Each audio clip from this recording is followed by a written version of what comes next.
আজকে বান্ধবীদের বাড়ি গিয়ে আমাদের সঙ্গে এরকম হবে আমরা ভাবতেই পারিনি। আজকে আমরা খুশি মনে বান্ধবীদের বাড়িতে গিয়েছিলাম, কিন্তু বান্ধবী আমাদের হাতে এরকম দুঃখের খাতা ধরিয়ে দেবে আমরা ভাবতে পারিনি। দুঃখের খাতা বলতে হচ্ছে আমাদের পরীক্ষার রুটিন। তো আমাদের পরীক্ষা স্টার্ট হচ্ছে ডিসেম্বরের 1 তারিখ থেকে। তো এটাই হচ্ছে আমাদের শেষ পরীক্ষা, এরপর আমরা অন্য ক্লাসে উঠে পড়বো। তো যাই হোক, ছাড়ো। বান্ধবী আমাদেরকে দুঃখের খাতার সঙ্গে সঙ্গে টকের বাটিও ধরিয়ে দিয়েছিল।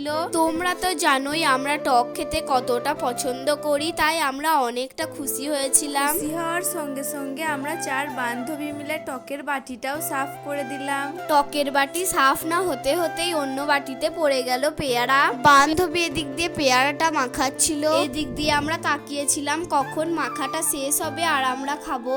অবশেষে আমাদের পেয়ারা মাখাটা হলো, অবশেষে আমাদের মুখে পেয়ারাটা পড়লো। সবকিছু খাওয়ার পর আমাদের সাথে কি হলো তা তোমরা ভিডিওতেই দেখতে পাবে। তো এরপর তো বাড়ি যেতে হবে, তো চলো বাড়ি যাই। আজকের মতো বাই, আবার দেখা হবে নেক্সট কোনো ব্লগে।